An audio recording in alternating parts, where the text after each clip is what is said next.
Well, good morning and welcome to this week's edition of Coffee with a Coach.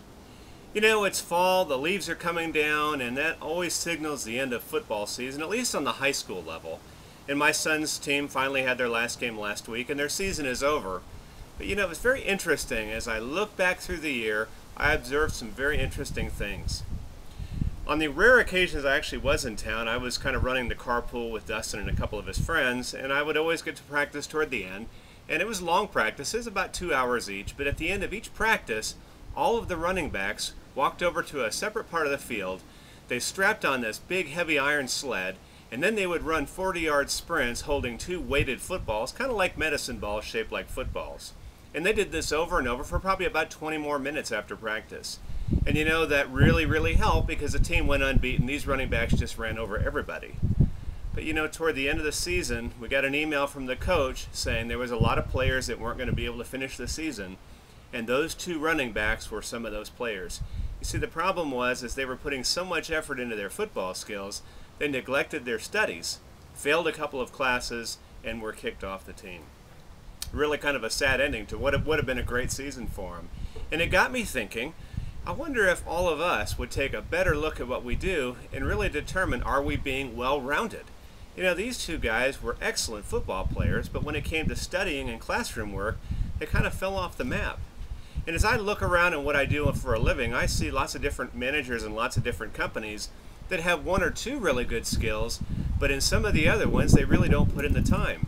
I've got some great technical managers I've worked with that really can't think critically about anything. And then I have some people that are really big picture thinkers, and yet they don't have the people skills to be able to get along well with others. And then I've got people that are great with other people, but can't think outside of anything resembling a box, and also have no technical skills whatsoever. Recently, the Dallas Cowboys got rid of their coach, Wade Phillips.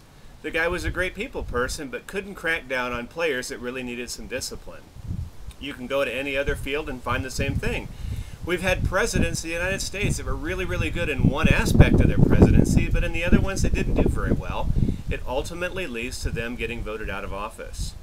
And then I have colleagues of mine that are outstanding teachers, some of them better than I am.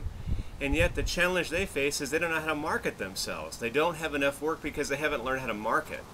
So it's all about being well-rounded. I guess my question for you this morning as we sit out here in the morning and have some coffee together is, how are you doing with all this? Are you well-rounded?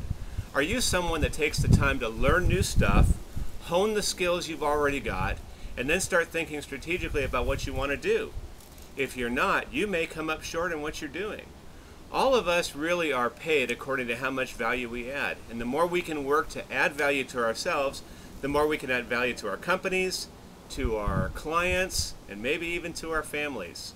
So this week, start thinking about your own well-roundedness. Are you the kind of person that works on everything and gives equal attention to develop yourself in a 360-degree format? Or are you someone that really likes one aspect of what you do and pours all your energy into that? Well-roundedness, I believe, is the key. So this week, let's be thinking about it. You know, I've really enjoyed this nice, cool morning. I think I'll go back in the house where it's a little warmer and refill my coffee cup. But thanks for spending some time with me this morning. As always, if you have a question for me, go to askthecoachrightnow.com. You can ask the question, and I'll go ahead and answer it for you.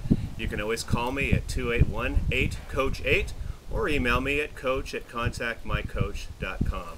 That's it for this week. I'll see you next week on Coffee with a Coach.